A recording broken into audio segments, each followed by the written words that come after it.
Have you ever wondered what makes someone attractive? Is it their physical features, their personality, or something else entirely? It's a question that has piqued the curiosity of many, leading to a myriad of studies and theories. Attractiveness, it seems, is not just a matter of physical appearance. Psychological factors play a significant role as well. These factors can sometimes make us appear less appealing than we'd like. Today, we will delve into the psychological aspects that can make a person less attractive. First on the list, sleep deprivation. You've probably heard it before and dismissed it as just another old wives' tale, but lack of sleep can indeed make you less attractive. When we're sleep deprived, our bodies show physical signs of exhaustion. Wrinkles become more pronounced, dark circles appear under the eyes, and our skin loses its glow. But it's not just about the physical appearance. Sleep deprivation can also reduce our desire to socialize. We become more irritable, less patient, and our ability to empathize with others diminishes. Combine this with the physical signs of tiredness, and it's easy to see why we might appear less appealing to others. It's like walking around with a big sign that says, "I'm too tired for this." So if you're aiming to be more attractive, don't underestimate the power of a full night's rest. So remember, a good night's sleep is vital for our attractiveness. Next up, we have unpleasant odor. Now, this might seem like a no-brainer, but bad smells can seriously dent your attractiveness. And it's not just about a lack of fresh, minty breath or the absence of a pleasant perfume. Poor hygiene and unpleasant odors are often associated with health concerns, which, let's face it, can make you less appealing as a potential mate. But here's a twist. Did you know that smelling too similar to someone can also be off-putting? Yes, you heard it right. From an evolutionary standpoint, a similar smell could indicate genetic similarities.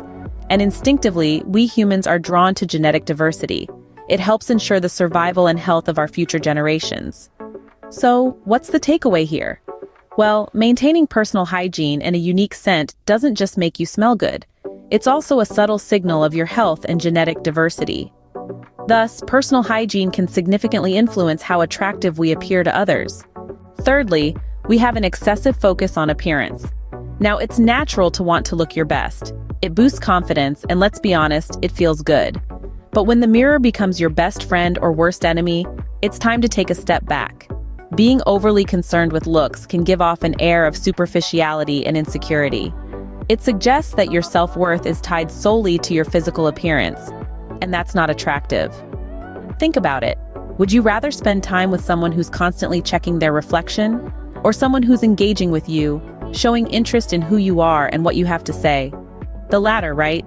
Investing too much time and energy into how you look can distract from cultivating genuine connections with others. It's not about ignoring your appearance completely, but about not letting it dictate your self-esteem and interactions. Hence, a healthy concern for appearance without obsessing over it is the key. Moving on, we have distant behavior. It's true that a certain level of self-reliance can be attractive. We all appreciate an individual who can stand on their own 2 feet. However, there's a fine line here that's easy to overstep. When self-reliance morphs into an air of unapproachability or aloofness, it can have the opposite effect. When you appear distant or withdrawn, you risk being overlooked or forgotten. It's human nature to gravitate towards those who seem open, friendly, and engaged with the world around them. People who show interest in others and their experiences naturally draw others towards them, enhancing their overall attractiveness. On the other hand, an individual who seems detached or uninterested can often be perceived as less appealing. It's not about being the life of the party or constantly seeking attention. It's about striking a balance between standing on your own and connecting with those around you. Balancing independence with engagement, therefore, is a must.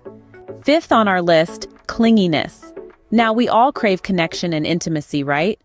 But when it tips over into neediness and clingy behavior, it can quickly become a major turnoff.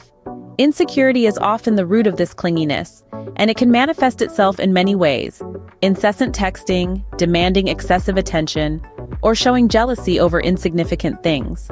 It's like a sticky note that just won't let go, and it can feel suffocating for the person on the receiving end. The thing is, everyone values their personal space and independence. When these are compromised, it can lead to discomfort and frustration. So while it's natural to desire connection and closeness, We must also remember to respect the personal boundaries of others. That's where the magic happens, striking a balance between wanting to be close and allowing for independence. Maintaining a healthy balance between connection and personal space is crucial. Next, we discuss serial flirting. Now, a touch of flirtation can be a delightful spice in social interactions. But when it becomes excessive and indiscriminate, the allure quickly fades. Imagine a peacock fanning his feathers for every passerby. It's not that special anymore, is it? Even more, it raises questions about sincerity. If you're flirting with everyone, how genuine are your feelings towards a specific person? It's like being generous with compliments. If you compliment everyone on everything, your words lose their value. The same applies to flirting. When you flirt with everyone, it can come across as disingenuous, and your genuine feelings can get lost in the noise. The key here is selectivity. By being selective in your attention, you show that your interest is genuine. It's not a game, it's a genuine connection you're seeking. So remember, while a dash of flirtation can be charming, don't overdo it. Being selective in your attention can enhance your attractiveness. 7th on the list, overconfidence. Confidence can be a very attractive trait. It shows that you believe in yourself and your abilities, and it can draw people in. But there's a fine line between confidence and overconfidence. When confidence starts to overflow, it can easily morph into arrogance. This excessive self-assuredness can paint an image of you as self-centered and unapproachable. You may come across as someone who thinks they're always right, who doesn't need input from others, and who views themselves as superior. This can push people away rather than draw them in. Overconfidence can also lead to you overestimating your abilities and underestimating the challenges you face, setting you up for potential failure. Remember, being confident doesn't mean you have to know it all or do it all. Striking a balance between confidence and humility is important. Confidence attracts, but humility connects. Lastly, we have laziness and lack of purpose. These two factors are major contributors to a lack of attractiveness. When someone lacks motivation, it can be seen as a sign of complacency or indifference, both of which are not particularly appealing traits. It sends a message that they don't have the drive to strive for more, to better themselves, or to reach for their goals. Similarly, neglecting self-care is another red flag. It's not just about physical appearance, but also about mental and emotional well-being. When you don't take care of yourself, it can suggest a lack of respect for yourself, and by extension, for others. Additionally, not having a purpose or direction in life can make one seem aimless and uninteresting. It's the passion, the fire in the belly, that often makes a person attractive.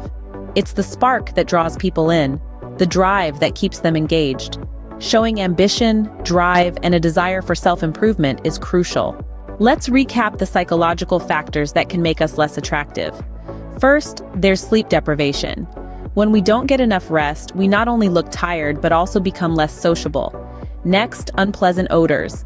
Bad smells, whether from poor hygiene or too much similarity, can make us less appealing to others. Then we have an excessive focus on appearance. Being overly concerned with how we look can make us come across as superficial and insecure. On the other hand, distant behavior can also be a turnoff. It's important to strike a balance between independence and engagement. Clinginess, our 5th point, is also a major turnoff. Neediness can be perceived as insecurity, which can diminish our attractiveness. This is followed by serial flirting. Spreading our attention too thinly can make our feelings seem less genuine. Overconfidence is up next. Confidence is attractive, but when it crosses into arrogance, it can make us seem self-centered and unapproachable. And last but not least, laziness and lack of purpose. Not taking care of ourselves and lacking motivation can reflect poorly on our overall image. Each of these factors can impact how others perceive us, but by recognizing and addressing these behaviors, we can enhance our attractiveness. Remember, true attractiveness isn't just about how we look, but who we are. Understanding these factors can help us become more attractive by addressing our shortcomings. Remember, true attractiveness comes from within. Thank you for watching.